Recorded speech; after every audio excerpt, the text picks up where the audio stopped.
above as well as under the water. Sperm whales, schools of mobular rays, blue sharks find rich feeding grounds in the channels between the islands.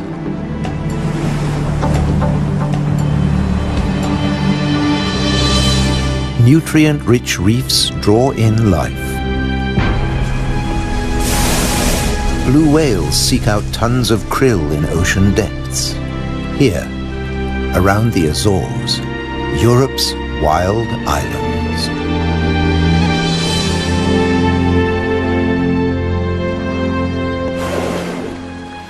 A family of false killer whales cruise the ocean on the lookout for prey.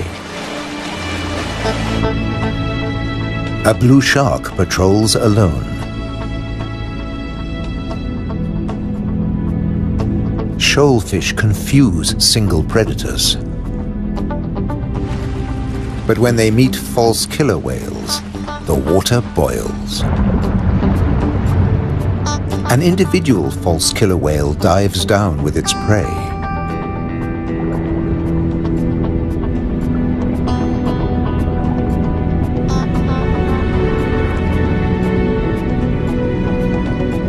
A blue shark comes late to the feast, drawn by scent molecules. But this morsel presents a problem.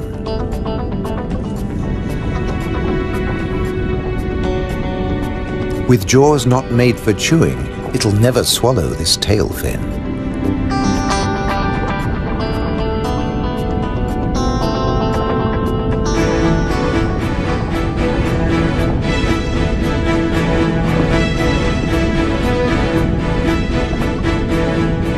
Most fish force water through their gills to breathe.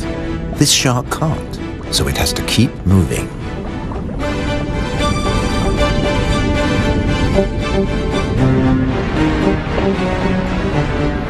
Near the surface, another blue shark is demolishing a tuna. This job its teeth can do: shake and take.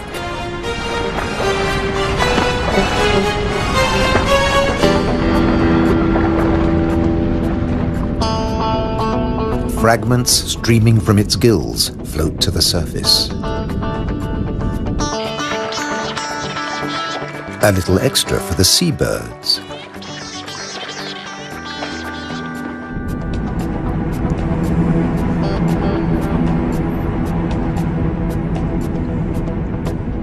Not all the remains go up.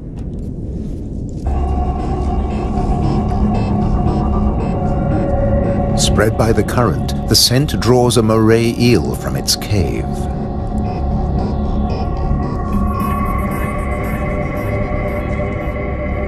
Sea bream, triggerfish, and painted combers are on its tail.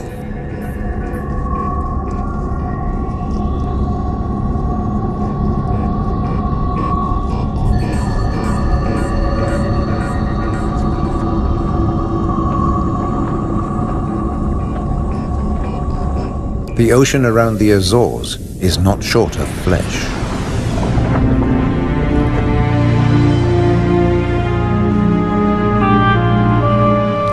And yet above the water, the islands themselves have no large wild animals. When Portuguese sailors landed on the Azores in 1427, these first humans found no vertebrates at all, except birds and two small species of bat. The birds evolved over time. This variant of the grey wagtail lives only on the Azores.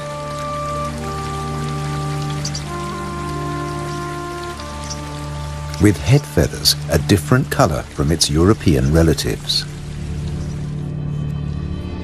Whole islands have changed too. Santa Maria must have been much warmer once.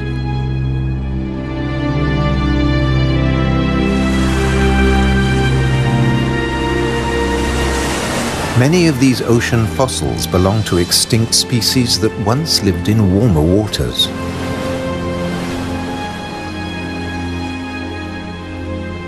The water temperature may have fallen, but not the diversity of species.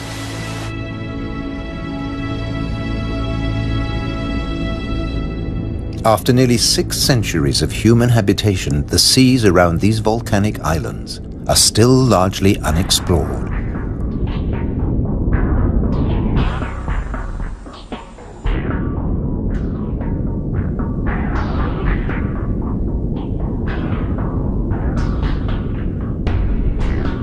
This is the world of the anglerfish.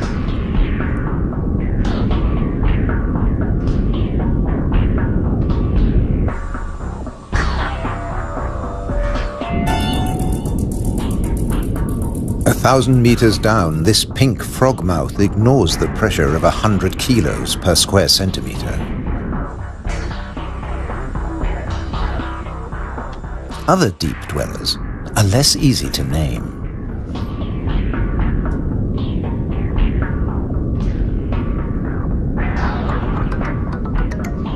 In the darkness, it's easy to underestimate your prey. It has to fit into your stomach.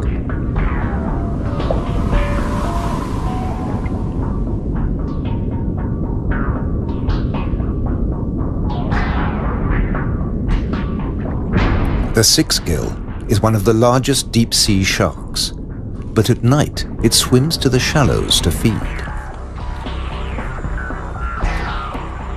The spider crab lives in darkness. It has never seen this kind of light. Nor has its coral community. Beyond the scorpionfish and past the deep-sea sponges, there's an unknown world.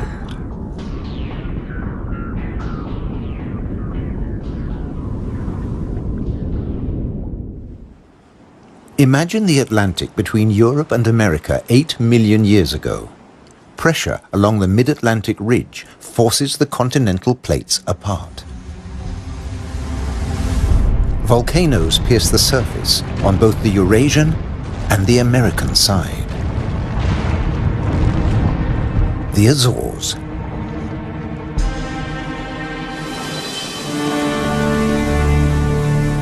Most of the volcanoes are dormant. Water, not lava, fills their craters.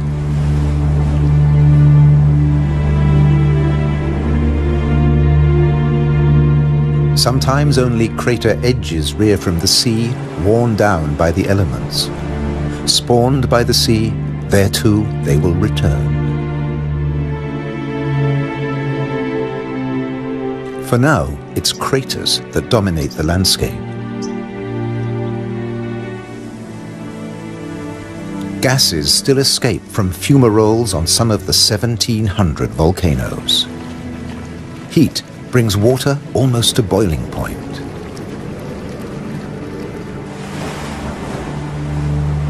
A massive eruption hit Fayal Island 60 years ago.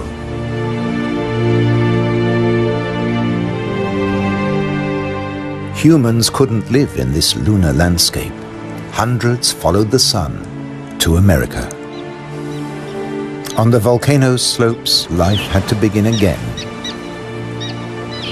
Birds were pioneers on naked rock.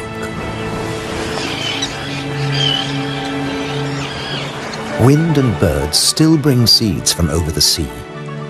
Some come floating in.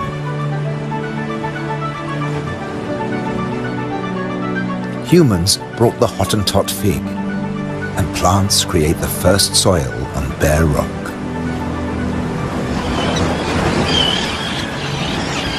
An active volcano will destroy life. Dormant or extinct, it can create it, above and below the water. The underwater cliffs of Formigas are the summit of a volcano. Overall, the waters of Europe's wild islands are home to more than 1,500 species. This is the spiny starfish.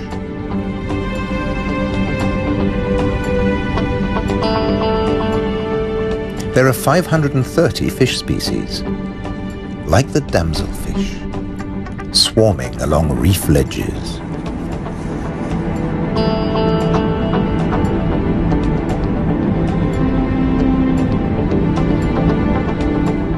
The grouper is a formidable loner. Its giant maws scare off intruders.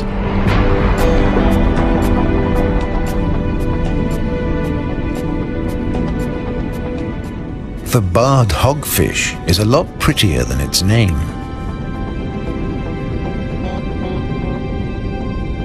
It's a protogynous hermaphrodite like its cousin, the grouper. It starts off female until it reaches a certain length. Then it becomes a male, aggressively defending its territory.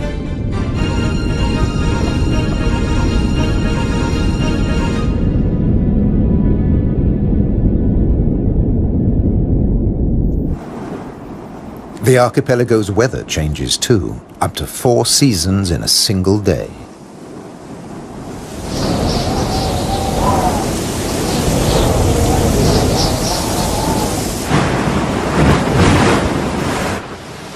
And when the winds blow above, down below, no one is safe. The storm surge tears into the seafloor. But turbulence won't deter European eels from their prey. They're adaptable, living equally happily in salt and in fresh water. This is just swell. Heavy surf stirs up food. For some, that means come out and eat. For others, take cover. The powerful grouper hides in his rock grotto.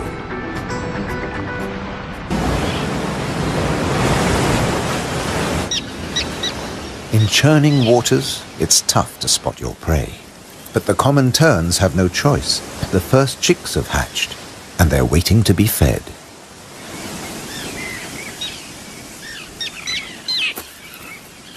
Elsewhere, adults are still brooding. The nest, a few pieces of dried grass, hardly visible. The parents sit in turn for 3 weeks. Their beak, both dagger and tweezers, is perfect for catching small fish.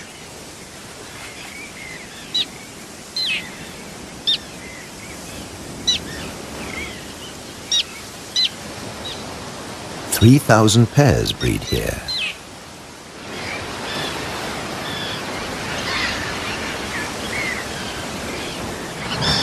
Typically, each couple lays 3 eggs.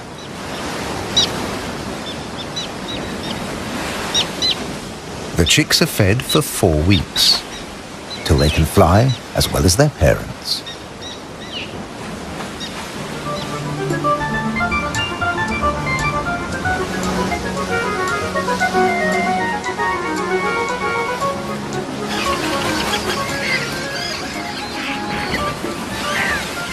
Then they're ready for takeoff on the long journey to South Africa.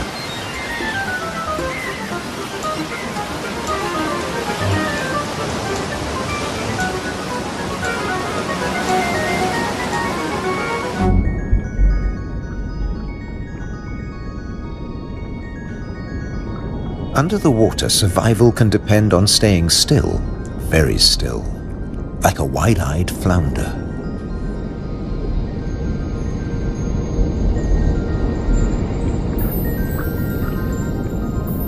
With his general-purpose military markings, the Guinean pufferfish doesn't mind being seen. The Atlantic lizardfish doesn't bother with disguises at all. It simply shimmies into the sand.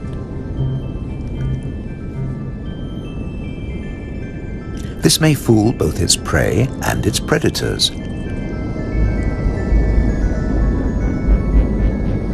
But it won't fool the pufferfish patrol.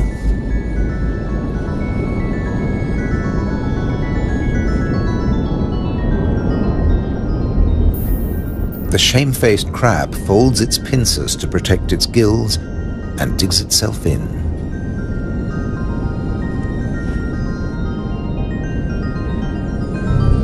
Leaving no opening for the plump flatfish.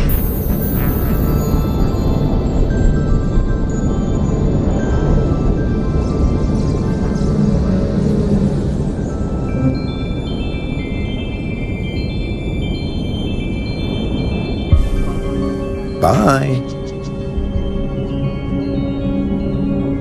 A starfish flees at top speed from a marauding snail.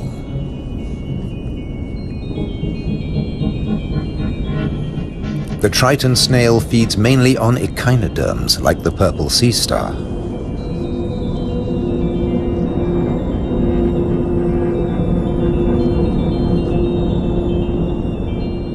It's no big deal for an octopus. No pickings for it here.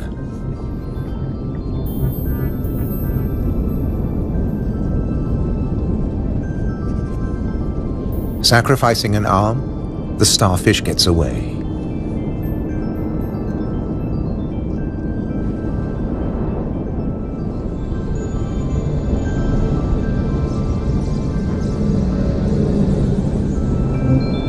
It's escaped with its life, and the limb will grow again. These wild islands in the Atlantic are a freshwater reservoir. Vast amounts of seawater vaporize in the warm ocean air, and freed of salt, they unload onto the Atlantic islands.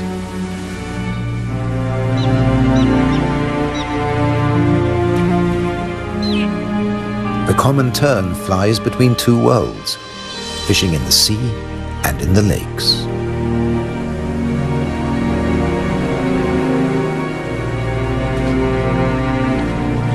Humans brought the freshwater fish to these islands. Water flows straight off the impervious lava rock.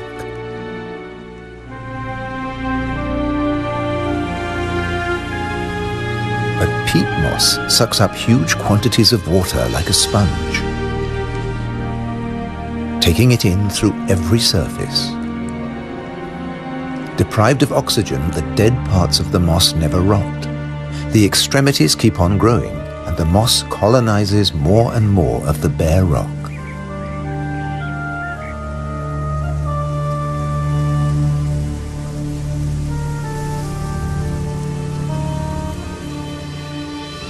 Just beneath, more than 270 caves pierce these wild islands, dark and cold. Perfect for isopods, crustaceans that have their breathing organs in their legs. Or for cyanobacteria, a life form that has existed for nearly 4 billion years. Cooling lava drops create amazing shapes. Shark's teeth. It's a hollow, secret world, just waiting to be filled. Past the undersea threshold of the Azores, it's permanent night. Perfect for a nocturnal common stingray.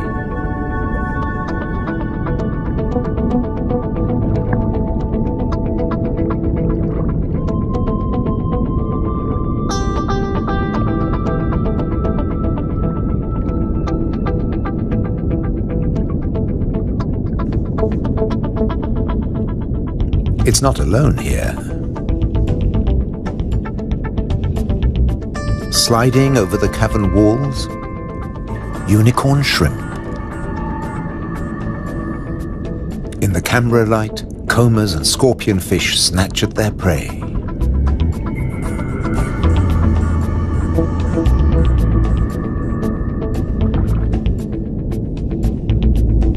The brown moray eel is cleaning up on the cavern floor. The shrimps come up from deeper waters to spend the winter. For some, it's a short winter. The females packed with blue eggs are especially sought after.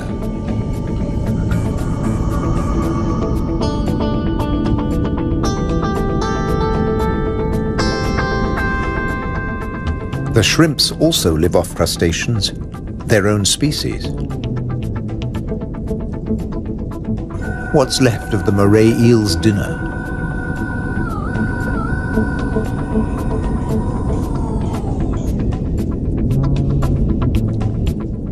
First, eat your neighbor, then take time for a spot of grooming.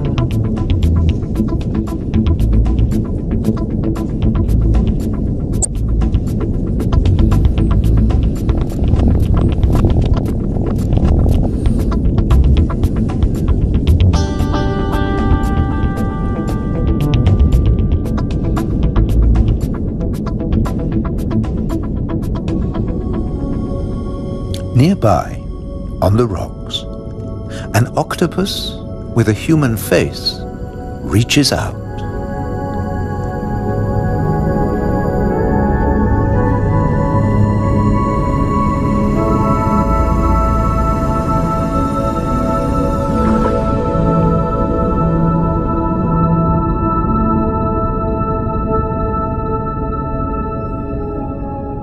The stingray glides back to the ocean.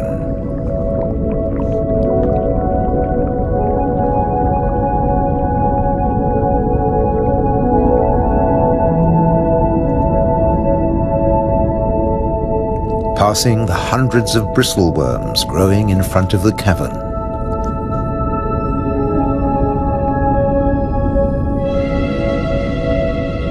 Their tentacles trap particles from the passing current to eat or to construct the tubes they live in.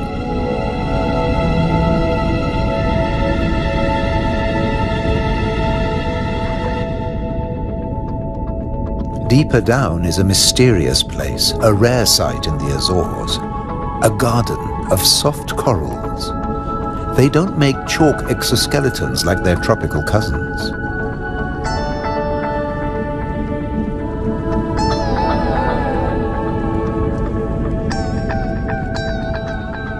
The currents carry plankton down to their home on sunken seamounts.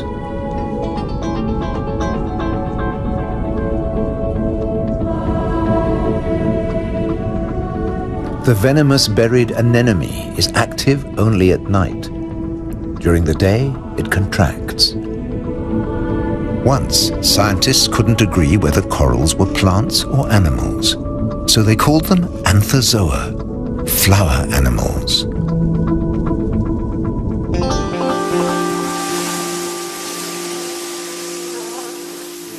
No doubt about these. All the flowers on Europe's wild islands arrived from somewhere else. Hydrangeas came from Asia. Natural boundaries between fields. They're a symbol of the Azores.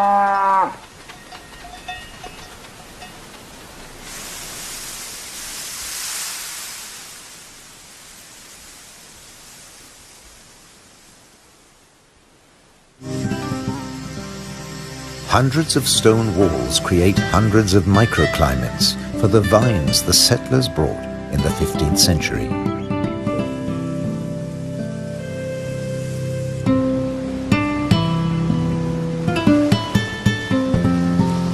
"400 years later, the vineyards were abandoned as islanders left for America.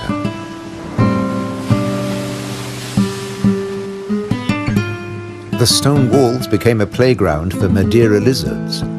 They were brought here by seafarers too.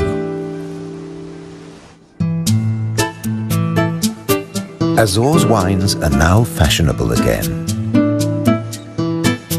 Nearly 1,000 hectares, more than 2,000 acres of ancient vineyards on the island of Pico have been declared a World Heritage Site by UNESCO. The ruts of ox carts, once the island's only transport.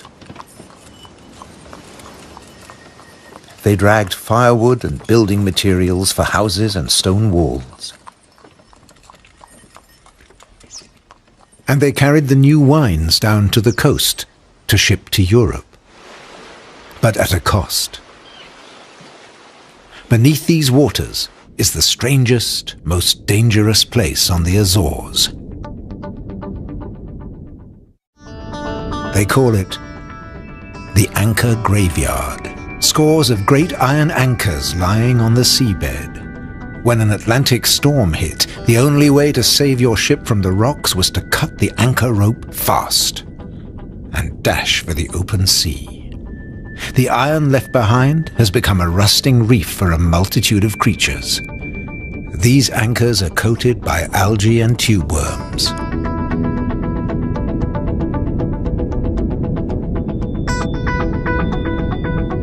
A shark's outline protects hiding fish. The grim-looking sea robin feels its way. The 3 front spines of its pectoral fins have their own receptor cells for finding food. The Mediterranean moray's mouth is mournful, but it's miming the call of the sea robin's swim bladders. A common octopus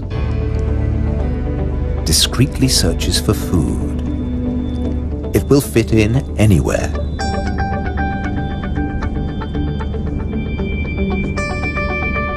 While bearded fireworms clear up the corpses in the anchor graveyard.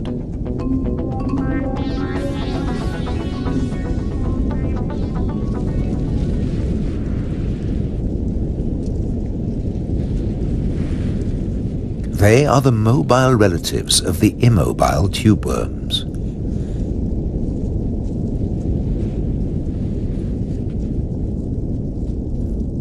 The octopus has found another spot to test its camouflage skills.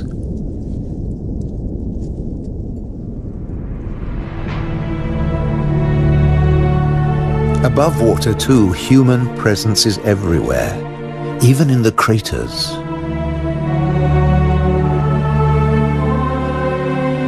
Any straight line means a wall, one that protects the grazing horses and cattle. By keeping the grass short, these domestic animals help the seasonal visitors that have been coming here for thousands of years. The ruddy turnstone digs to find fresh food. Black-bellied plover fly in from Russia on their way to their winter quarters in South America and South Africa.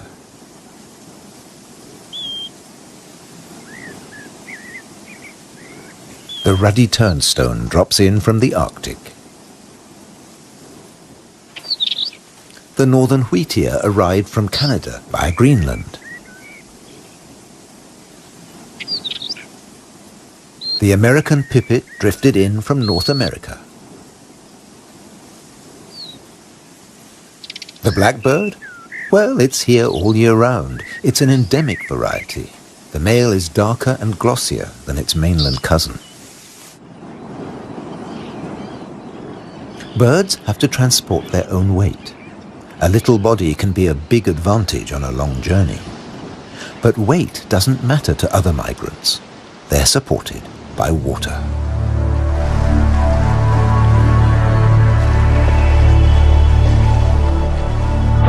Humpback whales migrate between the Arctic and the tropics. They make a hunchback when they dive, hence the name.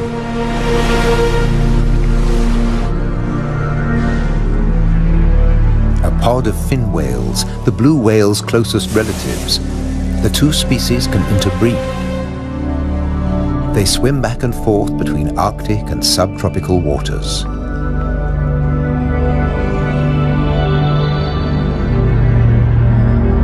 Fin whales and blue whales have their blowhole in the center of their skulls. Sperm whales have theirs on the left.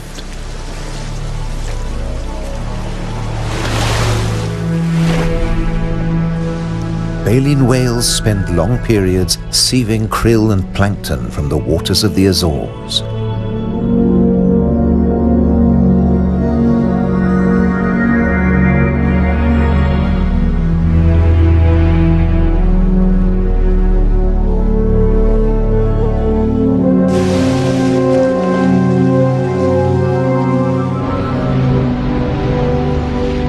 They leave their excreta behind them. It feeds vegetable phytoplankton. Animal plankton eat the phytoplankton, and at the other end of the food chain are fish and the whales themselves. But a great deal of whale food comes from deeper down.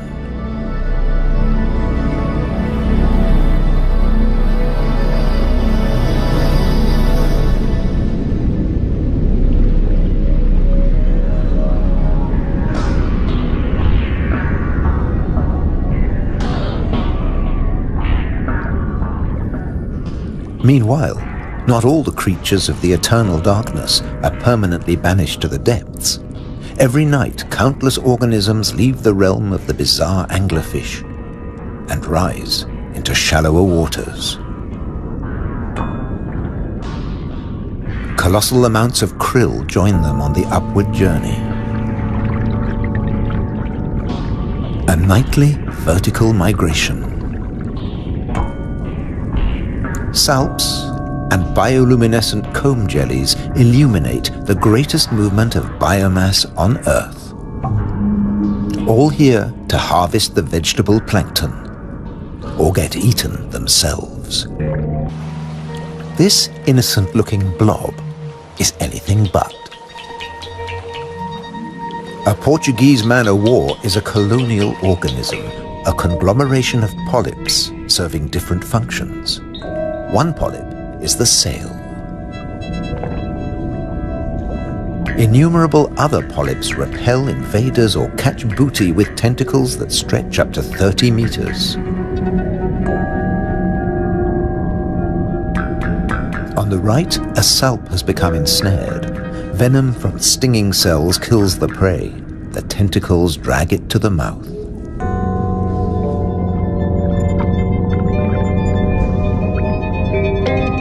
Salps are tunicates or sea squirts, more closely related to us than to jellyfish.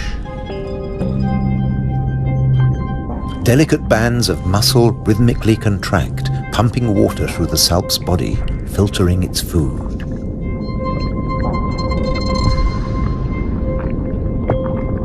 Salps build into chains and can direct themselves through the water.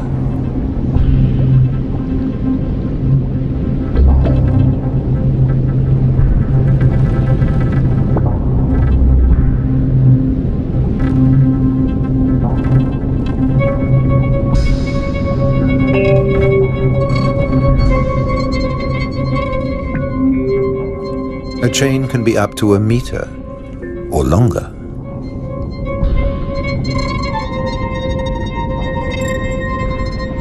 Unlike salps, many jellyfish have venomous tentacles. But they too have predators. They're one of the favorite foods of loggerhead sea turtles. On their 5-year journey from the Florida beach where they were born, they swallow innumerable jellyfish immune to the venom. But there's another hitch. Comb jellies have no sting cells, but in the water they look a lot like drifting plastic.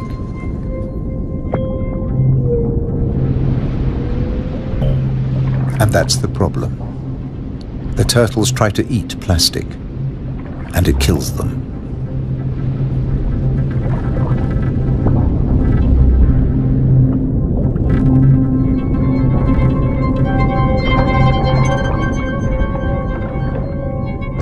This is a great jellyfish hunter. At up to 3 meters in length, the ocean sunfish particularly relishes the Portuguese man-o'-war. But that too catches other jellyfish.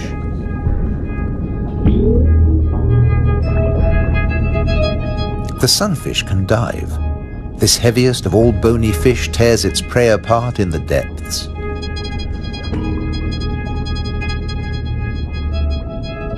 The man-o'-war must stay on the surface, but it's a most effective hunter.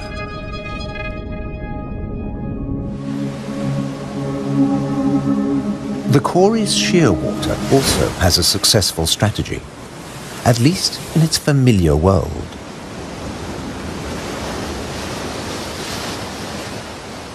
It deposits its eggs in niches high on the rocky cliffs. No surf, no high tide can reach its young. But now they face a new danger. Stray cats.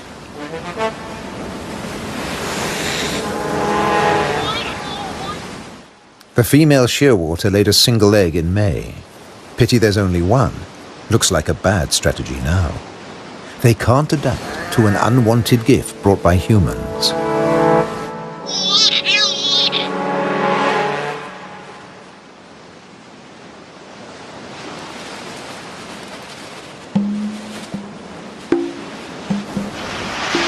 On the island of Corvo, more than 80% of predated chicks are the victims of cats.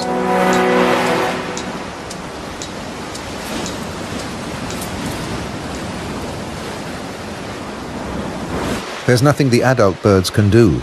They spend the whole day out over the sea.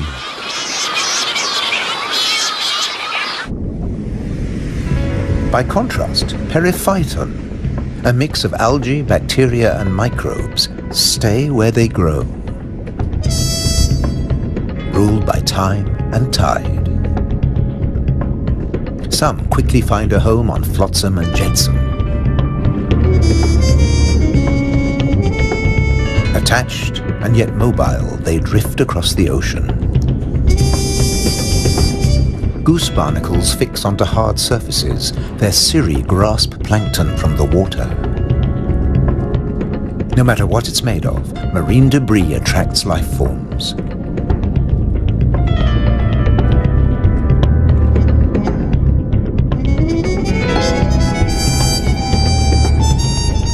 One of the ocean's fastest swimmers likes to stay close to flotsam, the mahi-mahi. Because floats and buoys provide protection in the open sea. Some species may have survived ocean transfer as passengers on floating debris.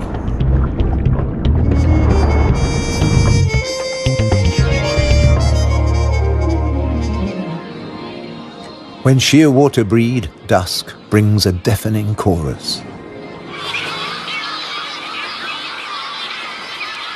Parent birds calling to their young as they return from the sea.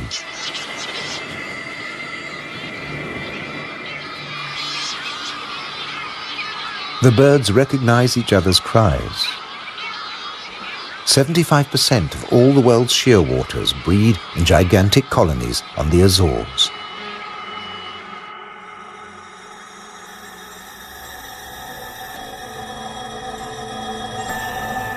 The name Madeira lizard says it all. This creature originated on a distant island. The Madeira wall lizard is very common on the Azores. It's one of the few reptiles found on these islands, and it's very fond of nectar. Invertebrates and vegetable matter complete its diet.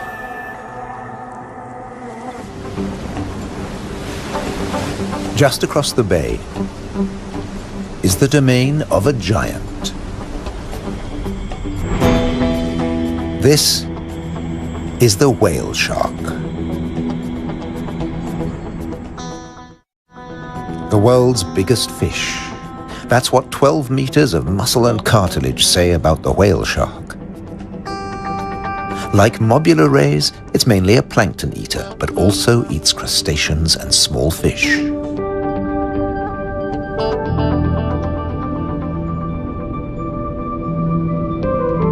The rays' rolled fins on their foreheads direct the plankton into their mouths.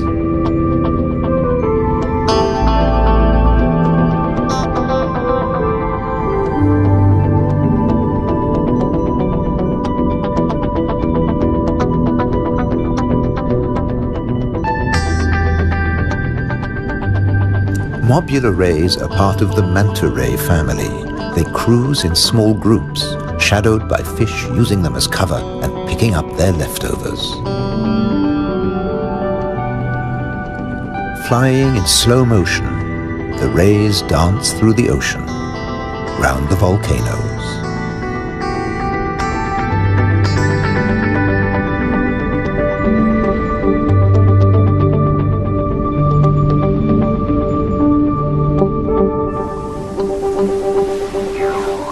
High above, there's something stirring on the cliffside.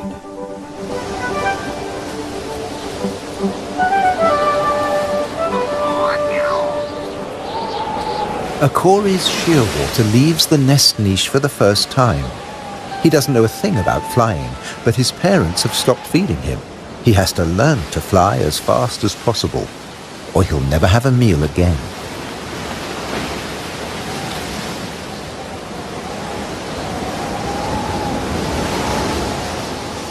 He needs a takeoff point with a fair wind.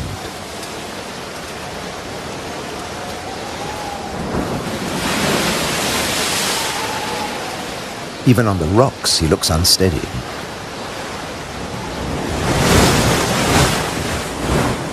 A fellow shearwater learns the difference between flying and falling.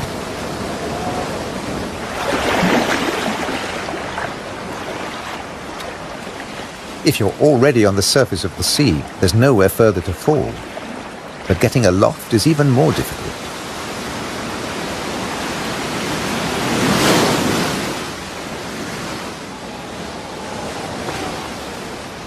Wings over water. That's the right idea.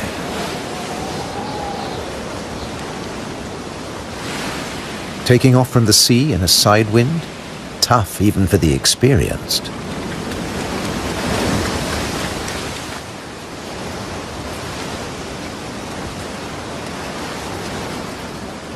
It's now or never. Pluck up your courage. Embrace the wind and off to South America.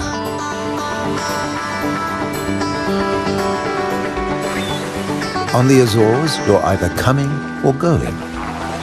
In December, with the sheer waters long gone, male sperm whales are returning from their feeding grounds in the Arctic waters.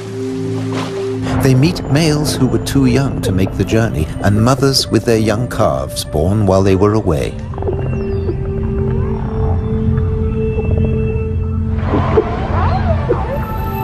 While the mother dives for food, her calf stays on the surface.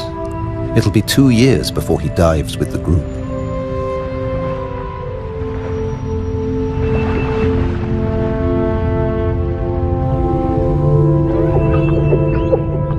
The whales will seek giant squid at a depth of 1,000 meters.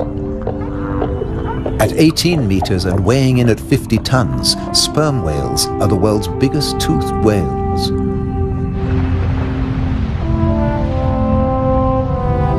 The calf will remain alone for up to an hour, defenseless against a possible attack by killer whales.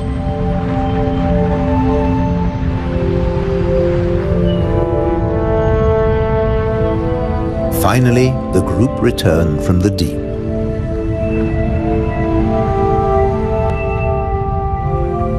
The calf is once more under the protection of its mother. She will feed it for 2 years.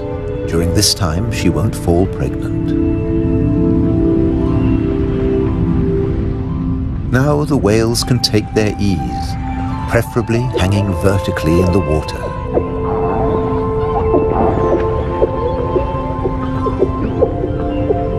Someday the calf will join the long migration to the Arctic, before returning to Europe's wild islands, the Azores.